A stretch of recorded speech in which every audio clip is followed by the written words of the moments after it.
할렐루야. 사랑하는 유초등부 친구들 환영하고 반갑습니다. 오늘도 목사님과 함께 하나님께 영광과 찬양을 올려드리고 감사를 올려드리고 또 말씀으로 예수님과 함께 동행하며 살아가는 우리 모든 유초등부 친구들 되기를 주님의 이름으로 축복합니다. 자, 말씀 보겠습니다. 사도행전 2장 37절에서 42절 말씀 우리 같이 읽겠습니다. 그들이 이 말을 듣고 마음에 찔려 베드로와 다른 사도들에게 물어 이르되 형제들아 우리가 어찌할꼬 하거늘 베드로가 이르되 너희가 회개하여 각각 예수 그리스도의 이름으로 세례를 받고 죄사함을 받으라. 그리하면 성령의 선물을 받으리니 이 약속은 너희와 너희 자녀와 모든 먼 데 사람 곧 주 우리 하나님이 얼마든지 부르시는 자들에게 하신 것이라 하고 또 여러 말로 확증하며 권하여 이르되 너희가 이 패역한 세대에서 구원을 받으라 하니 그 말을 받은 사람들은 세례를 받으며 이날의 신도의 수가 3,000이나 더하더라.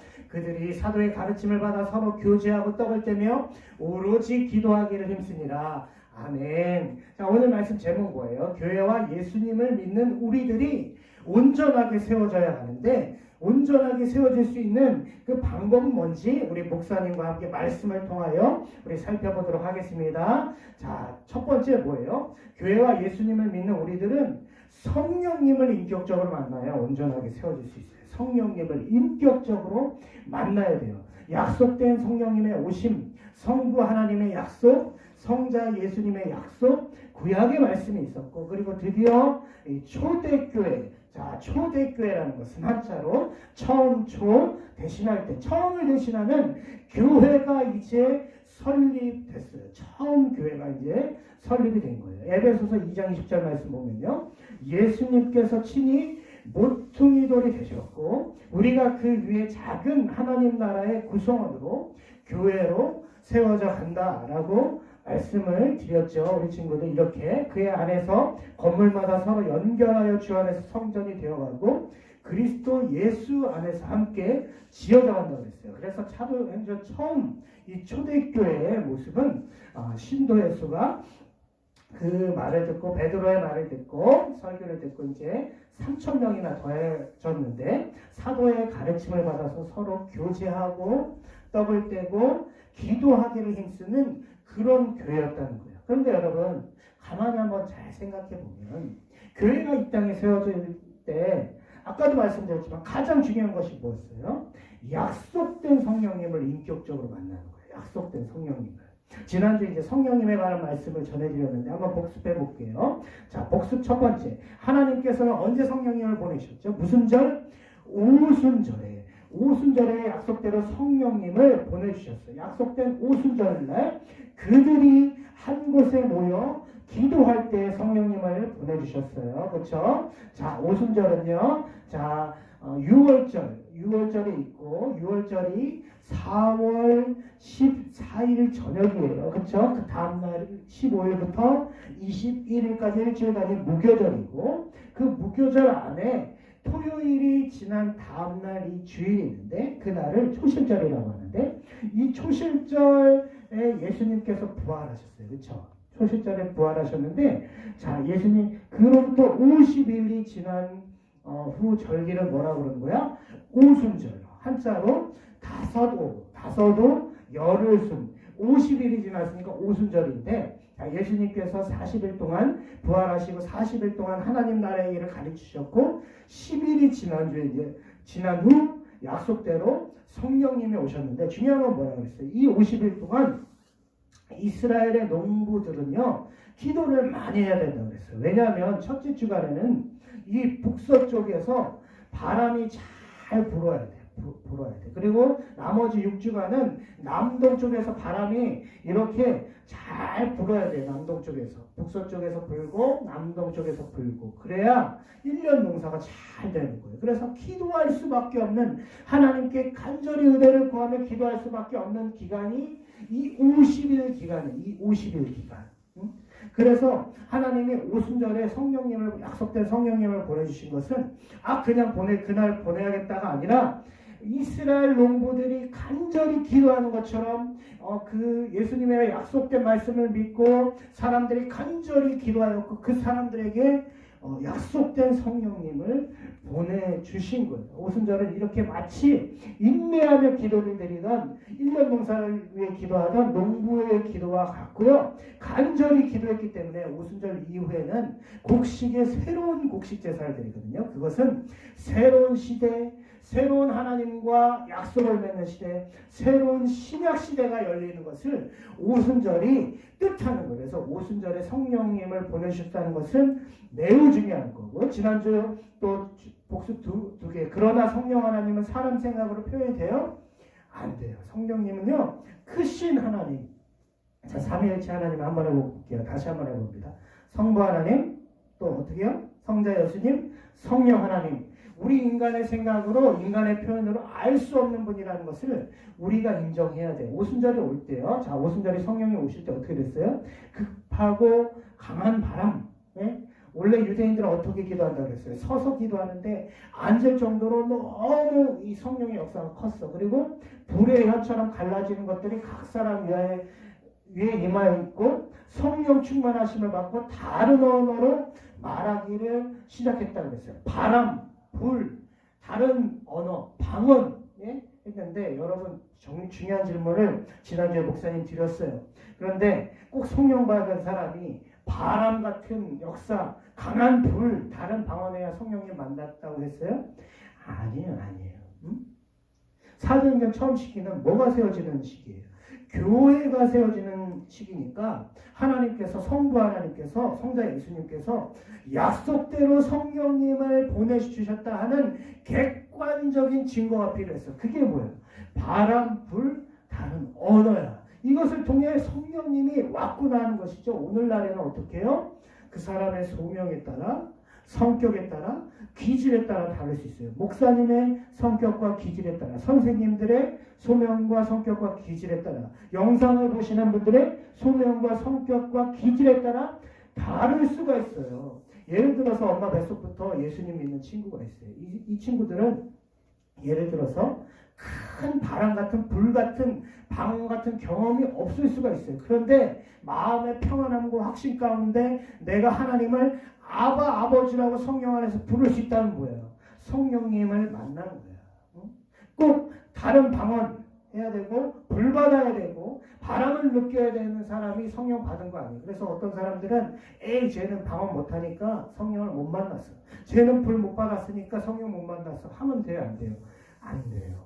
성령님의 역사를요, 하나님의 지혜를 알 수가 없어요. 다만 의사 누가가 사도행전을 쓸 때 바람, 불, 다른 언어를 쓴 것은 뭐냐면 사람의 표현으로 설명할 방법이 없으니까 그냥 우리가 듣는 이 시각적인 보는 것, 청각적인 이미지로 설명했다는 것을 기억해요. 우리는 성령님께서는 우리의 완전 죄로 죽은 우리를 어떻게 해요? 새로운 피조물로 바꿔주시는 분이고, 우리는 원래 말씀을 듣기 싫어한단 말이에요. 근데 성령님이 오셔서 이 말씀을 듣게 하시고, 그리고 예수님을 닮게 하셔서 예수님과 동행하게 하신다는 것을 기억하면 되는 거예요. 성령님은요, 바람, 이렇게 하나님의 임재, 성경에서 보는 하나님의 역사, 다른 언어는요, 창세기에 보면 구약 바벨탑에 보면요, 그 이후에 언어가 달라졌는데 이제 성령님께서 오늘 오심으로 그 갈라진 언어를 통해 어떻게 해요?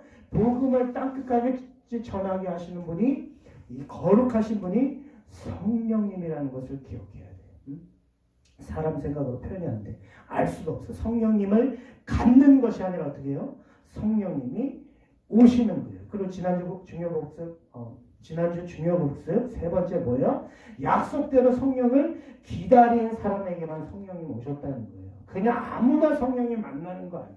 간절히 기대하고 바라고 소망하는 사람들에게만 찾아오셔서 예수님의 약속을 믿고 마가의 다락방에서 기도하던 120명만 성령님을 일단은 경험하고 그 이후에 또 사람들이 경험하게 된 거예요. 그러니까 약속대로 성령을 기다린 사람들만 만나는 거예요. 그래서 2021년 올해요, 우리가 성령님을 만나야 되는데 어떻게 해요? 그 만나야지 예수님과 동행하잖아요. 그래서 예배를 통해, 기도를 통해, 목사님 설교를 열심히 들어야 돼요.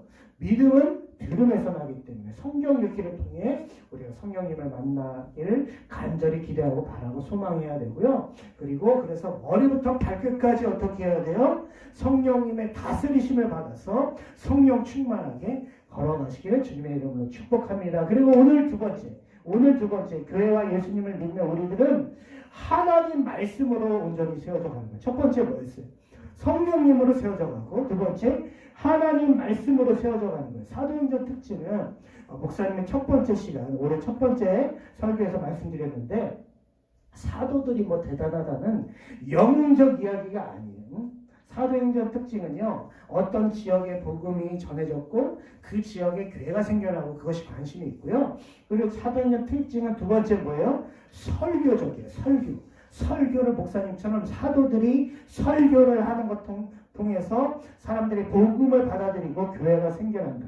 그리고 세 번째 뭐냐면 사도행전 총 28장까지 되어 있는데 1장부터 12장까지는 유대인의 사도 베드로와 유대인 중심의 교회 예루살렘 교회가 중심으로 되어 있고, 13장부터 28장은 이방인의 사도 바울과 그 다음에 이방인 중심의 교회 어디요? 안디옥 교회가 중심으로 되어 있다는 게 특징이에요. 그래서 오늘은요, 누가 설교를 하겠어요? 사도행전 2장이니까 누가 설교를 해요? 사도 베드로가 설교를 해요. 베드로는 누구냐면 예수님의 12제자 중에 수제자예요. 예수님이 항상 중요한 곳에 이 베드로를 데려갔어요.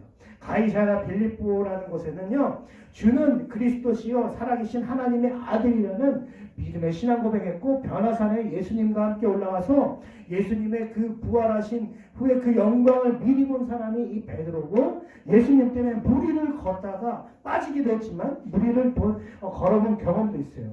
그런데 이 베드로가 예수님 붙잡히시자마자 3번이나 부인해요. 너무 연약해요.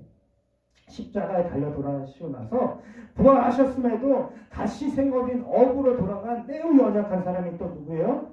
베드로예요. 근데 약속된 어떻게 해요? 성령을 기다렸어. 그렇죠? 같이 마가의 다락방에서 기도했고 성령이 오셔서 인격적으로 만나는 게 어떻게 해요? 불과 같은 설교자가 된 거야. 불과 같은.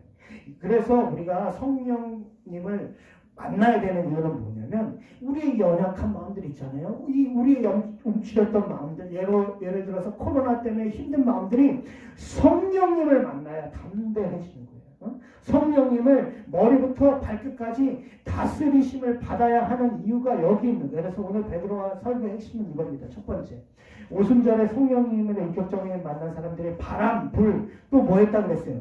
다른 방언을 해서 이 방언이 성경에 보면 15개 지역이나 했거든요. 이 5개 지역에 한 것은 사람들이 막 놀렸어. 너희들 포도주 먹어서 취해가지고 방언하는 거지 다른 지역 방언하는 거지 했는데, 이것은 뭐라고 한 거예요? 베드로가 설교에 이것은 취해서 하는 것이 아니라 구약 성경 요엘서에 예언된 대로 성령의 역사가 일어나서 우리가 다른 지역에 방언을 한 것이고, 이 방언으로 이제 땅 끝까지 복음이 전파될 것이다, 이런 뜻이고, 이제부터 예수님께서 다시 오시는 말세까지 누구든지 예수님 믿는 자는 성령을 받아서 예수님 믿고 성령을 인격적으로 만나는 사람은 어떻게 된다는 거예요? 구원을 얻게 될 것이고, 3번, 예수님은 분명히 십자가에 달려 죽으셨지만 분명히 사망의 고통에서 어떻게 해요? 썩지 않고 부활하신 우리의 주가 되신다. 메시아가 되신다고. 네 번째, 예수님은 지금 하나님의 권능의 우편, 오른쪽이 아니라 하나님의 권능의 자리에서 지금 약속대로 우리에게 성령을 부어주셨다. 다섯 번째, 너희들은 확실히 알고 십자가에 못 박힌 이 예수님께서는 이제 만군의 주가 되셨음을 알고 하나님께 돌아와라. 이것이 베드로의 설교였어요. 성령님을 인격적으로 만난 베드로의 설교. 그리고 세 번째, 이제 마지막 세 번째 우리 같이 한번 읽어봅니다. 교회와 예수님을 믿는 우리들은 죄사함도 없는 회개를 통하여 회복될 수 있다. 자, 복습해 봅니다. 교회와 예수님을 믿는 우리들은 어떻게 세워져 가요? 성령님을 인격적으로 만나고, 또 무엇을 통해서? 하나님 말씀을 통해서. 세 번째 뭐예요? 그리고 죄사함을 얻는 회개를 통하여 온전히 세워질 수 있는 거예요. 베드로가 이렇게 설교했어. 그러자 설교를 하니까 어떻게 돼요? 마치 성령님의 경외함. 여러분 하나님을 제대로 믿는 사람은요, 이 두려움이라고 하는데 경외함에 사로잡힐 수밖에 없어. 왜냐하면 하나님은 이 세상을 말씀으로 만드신 분이시기 때문에 그 앞에서 나는 작은 죄인이구나를 깨닫게 되는 순간 경외할 수밖에 없어. 성령님이 이때도 임하시게 된 거예요. 그러니까 어떻게 얘기해요? 이 사람들이 듣고 설교를 듣는 사람들이 마음에 찔리는 거예요. 그래서 뭐 어떻게 물어요? 형제들아 우리가 어찌할꼬? 그때 베드로가 얘기합니다. 너희가 회개해라. 예수 이름으로 세례를 받아라. 세례는요, 예수님과 함께 십자가에서 죽고 함께 사는 공식적으로 교회 안에 들어오는 어떤 의식이에요. 이 세례를 받고 뭘 받으라? 죄사함을 받으면 성령님이 너희와 인격적으로 만날 것이다. 그래서 몇 명이 세례를 받아요? 3,000명. 이 당시에요, 예루살렘 인구가요, 한 3만 명 정도 됐다고 해요. 3,000이면 10분의 1이야. 1. 아마도 여러 군데에서 이제 오순절을 지키기 위해서 유대인들이 왔으니까 그 정도 숫자가 있었을 것인데 3,000명이 교회를 이제 세우는 공적인 이제 성도가 되었고 이로부터 이제 교회가 생겨난 거예요. 처음 이제 초대교회가 생겨났어요. 이 교회의 모습은 어땠어요? 42절 사도의 가르침을 받아서 교제하고 떡을 떼며 기도하기를 힘썼다. 매우 경건했고 서로를 돌아봤어요. 자발적으로 스스로 돌아보고 43절 어떻게 해요? 사람마다 두려워하는데 사도들로 말미암아 뭐가 일어났다고? 기사와 표적. 하나님의 역사들이 예수님이 하신 것처럼 귀신 들린 자에게서 귀신이 쫓겨나가고 병든 자가 막 일어나는 그런 표적들이 많이 나타났어요. 초대교회는. 그리고 46절 날마다 마음을 같이하여 성전에 모이기를 힘쓰고 집에서 떡을 떼며 기쁨과 순전한 마음으로 음식을 먹고 마음을 같이하여 어디에 모였다? 교회로 모였다. 그 집에서 떡을 뜯다는 것은 성도의 가정마다 찾아가가지고 예배도 드리고 서로를 위로했다는 말이고 47절 하나님을 찬미하며 또 온 백성의 칭송을 받았어. 주께서 구원받은 사람을 위해서 날마다 더하게 하십니다. 사도행전 처음 초대교회의 모습은 어떻게 됐어요? 경건함과 성도의 교제가 있었고 능력이 있었고 하나 되고 세상 속에 영향력이 있어요. 사랑하는 친구들, 목사님은 이제 이 시대를 살고 여러분은 이제 다음 세대를 살아갈 친구들인데 이런 교회를 좀 꿈꾸고 만들어갔으면 좋겠어요. 경건하고 성도가 교제하고 능력이 있고 서로 하나 되고 세상 속에 영향력이 있는 그런 교회. 이 코로나 가운데서도 영향력이 있는 교회. 그래서 주께서 구원받는 사람을 날마다 더하게 하시는 그런 교회를 여러분들 소망하시길 바랍니다. 그러나 마지막 한 가지 기억해야 될 중요한 게 있어요. 이 사도들이 이 120명의 사람들이 성령을 받을 때 경건한 유대인들이 6월절부터 오순절까지 많이 모였다 그랬잖아요. 그때 다른 방언으로 막 할 때 15개의 지리적 장소가 아까 나온다고 그랬어요. 15개 방언으로 하니까 다 놀라 방황한 사람들이 있고 당황한 사람들이 있고 또 어떤 사람들은 자기 고향에 있는 언어로 말하니까 당황한 사람들이 있고 또 어떤 사람들은 어떻게 해요? 조롱했어. 아까 목사님 말씀드린 것처럼 너희들 술 먹었지? 너희들 세포도주 먹었지? 술에 취했으니까 너희가 방언하는 거지? 어떻게 그런 일이 있을 수 있어 했어요. 그러니까 이런 사람들 어떻게 해요?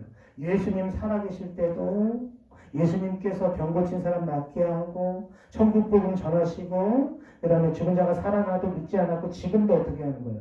믿지 않는 거예요. 그러니까 복음을 믿고 복음을요 받아들이는 사람이 있고요. 복음을 대적하는 사람들이 있어요. 사랑하는 유초등부 친구들, 결국 이 말씀은 뭐냐면 어떤 교회든지 어떤 사람이든지 자, 아까 베드로 설교를 통해서 복음이 전해진 것을 통해서 1번 죄사함을 얻는 회개를 통해서 자기가 하나님 앞에 죄인이구나. 두 번째 성령님을 인격적으로 만나. 세 번째 말씀 가운데 변화되지 않으면 아무리 하나님이 큰 일 권능과 역사를 눈앞에서 해준다 그래도 그 사람이 스스로 노력한다 그래도 온전히 세워지지 않는 거예요. 중요한 건 뭐예요? 죄의 사함을 얻게 하는 회개. 성령님을 인격적으로 만나는 것, 말씀 가운데 변화를 받는 것. 그래서 온전히 세워져서 예수님과 동행하며 걸어갈 수 있는 거예요. 다른 방법 없어요. 다른 회복 없어요. 코로나 바이러스가 계속 길어지고 있어요. 여러분, 아까 목사님이 말한 것처럼 우리가 이런 교회를 꿈꾸기 원합니다. 경건함과 성도가 교제하고 능력 있고 서로 하나 되고 세상 속에 영향력이 있는 교회. 이런 교회는요, 이 방법밖에 없어요. 죄사함을 얻는 회개, 성령님을 인격적으로 만나는 것을 통해 하나님의 말씀으로 세워져 가는 거예요. 우리 힘과 지혜와 능력으로 감당할 수 없어요. 이것을 기억하고요. 여러분 꼭 믿음으로 나아가셔서 올해는 성령님을 인격적으로 더 깊이 만나셔서 머리부터 발끝까지 성령 충만, 성령님의 다스리심을 받아서 온전히 말씀으로 세워져서 정말 예수님과 동행하는 여러분 다 되시길 주님의 이름으로 축복합니다. 기도하겠습니다. 하나님 아버지, 어떤 교회가, 어떤 예수님을 믿는 사람들도 죄사함을 얻게 하는 회개를 통해서 또 성령님을 인격적으로 만나고 또 그 안에서 또 정말 하나님을 바라보고 나아가지 않으면 우리는 온전히 말씀으로 세워져 갈 수가 없습니다. 예수님과 함께 동행할 수 없습니다. 이것을 기억하고 2011년 한 해 우리 사랑하는 친구들, 유초등부 친구들이 정말 온전하게 세워져서 예수님과 함께 동행하며 살아가는 우리 모두 될 수 있도록 축복하여 주시옵소서. 감사드리며 예수님의 이름으로 기도합니다. 아멘. 꼭 우리 친구들 코로나 바이러스 마스크 잘 쓰고 손도 잘 씻고 끝까지 우리 방역도 잘해서 건강한 모습으로 예배에서 만나기를 소망합니다. 우리 친구 건강하고 예수님과 또 한 주간 동행하며 살아가는 여러분 다 되시길 축복합니다. 우리 사랑하고 축복합니다. 안녕.